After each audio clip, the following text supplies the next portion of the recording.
Halo, kembali lagi di Posi Podcastnya RSI. Halo, kembali lagi sama aku, Nabila Aprilia, yang hari ini akan cerita sedikit nih ke teman-teman pendengar Posi terkait dengan review artikel yang udah aku lakukan untuk sebuah artikel untuk mata kuliah Perencanaan Strategis Teknologi Informasi dengan dosen pengampu Bapak Mujahidin. Oke, kalau kita ngomongin perencanaan strategis TI ya, terutama kan seiring dengan perkembangan teknologi yang sangat amat pesat ini, gitu, kita nggak bisa memungkiri bahwa perencanaan strategis itu perlu terus-menerus dilakukan, terutama untuk terutama karena ya itu tadi perkembangan teknologi yang terus-menerus berubah, berubah, berubah dan berubah. Nah, di sini aku sudah coba nih untuk sedikit membahas, mengulas terkait dengan sebuah artikel di dalam jurnal yang terkait dengan analisis SWOT yang akan berhubungan langsung dengan nantinya adalah pembuatan rencana strategis TI. Tuh, jadi oke, aku akan coba untuk present di sini. Oke, wait. Aku akan coba untuk present dari identitasnya aja ya, karena untuk identitas. Oke.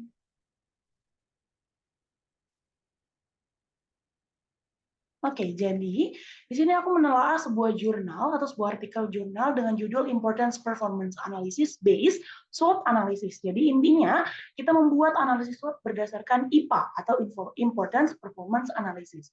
Mau tahu lebih lanjut, dengerin sampai habis ya. Nah, untuk istilahnya ada SWOT Analysis dari Visioning Phase yang aku ambil dari bukunya Anita Kasidi. Penulisnya ada dari Bunyard Padenbroek, Richard Crowder, dan Wales. Kemudian dari jurnal International Journal of Information Management. Diterbitkan oleh Elsevier pada tahun 2019 dan masuk di kuartil 1. Berarti jurnal ini sudah terintegrasi dan bisa dikatakan jurnal yang kredibel dan bagus untuk dibahas. Nah, kenapa sih aku tertarik gitu? Karena aku menemukan permasalahan karena aku menemukan permasalahan nih teman-teman. Jadi ketika kita membuat analisis SWOT gitu, ketika kita membuat analisis SWOT yang kita yang kita telah itu biasanya dari internal perusahaan. Dari internal perusahaan, kemudian kita lihat juga nih gimana sih kira-kira kompetitor, tapi itu juga masih pendapat dari stakeholder sehingga stakeholder internal perusahaan sehingga itu bisa jadi bias. Nah, menggunakan importance performance analysis ini, teman-teman atau orang yang meneliti membuat SWOT nantinya itu juga bisa menelaah langsung bagaimana sih pendapat kira-kira bagaimana sih pendapat dari customer atau dari end user terhadap perusahaan kita. Nah, di sini itu jadi karena bias gitu, jadi dari analisis SWOT tradisional dibuatlah gimana sih kita bisa menelaah juga gitu. Gimana sih kita bisa menginclude, memasukkan juga pendapat dari end user atau customer agar layanan yang kita berikan itu bisa lebih optimal nantinya. Terutama karena berhubungan dengan perencanaan strategi sistem informasi. Tujuannya tentu di akhir akan membuat analisis SWOT dengan metode yang berbeda dari SWOT tradisional. Kemudian model yang dikembangkan atau kasus yang diangkat di sini adalah studi kasus dari dua departemen IT yang ada di Thailand, dua departemen di universitas ternama di Thailand, departemen A sebagai departemen asal dan departemen B sebagai departemen pembanding.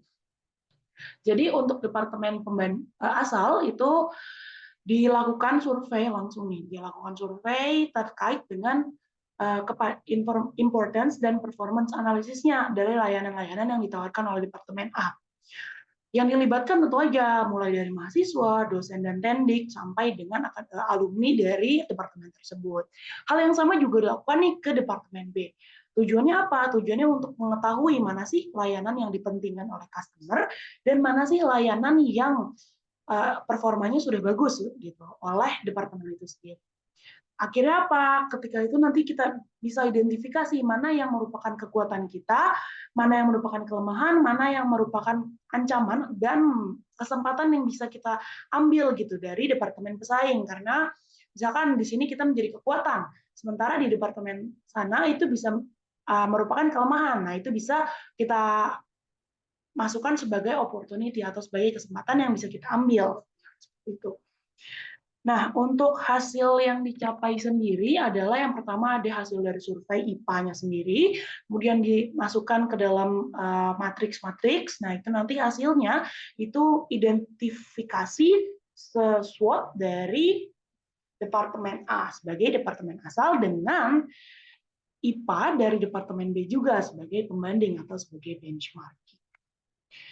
Untuk keterbaruannya ya mungkin sudah aku state beberapa kali dari awal.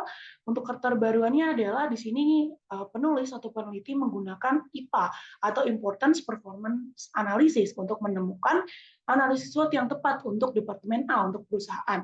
Sehingga customer gitu kita masih bisa melihat nih pandangan customer terhadap departemen kita seperti apa, pandangan customer terhadap departemen pesaing itu seperti apa dan sebagainya, sehingga kita dapat mengoptimalkan membuat rencana strategi yang lebih baru, yang lebih baik dengan mempertimbangkan pandangan customer juga gitu, nggak cuma dari pandangan kita sebagai internal perusahaan. Jadi untuk keterbaruannya dibandingkan analisis SWOT tradisional, kita itu lebih melibatkan user sehingga user satisfaction diharapkan bisa lebih meningkat dengan adanya pembuatan strategi pembuatan perencanaan strategi menggunakan importance performance analysis based analysis SWOT. Untuk halaman pertama saya akan coba tampilkan di sini untuk halaman pertamanya dari apa yang sudah saya kerjakan. Kalau nanti teman-teman yang berminat juga untuk menelaah artikelnya secara langsung, artikelnya akan aku taruh linknya atau doi-nya di kolom deskripsi. Jangan lupa dicek ya. Oke, nah ini untuk halaman pertamanya. Bisa teman-teman lihat dan teman-teman telaah melalui link yang aku taruh di deskripsi. Terima kasih. Terima kasih sudah mendengarkan. Semoga bermanfaat. Sampai jumpa di episode lainnya.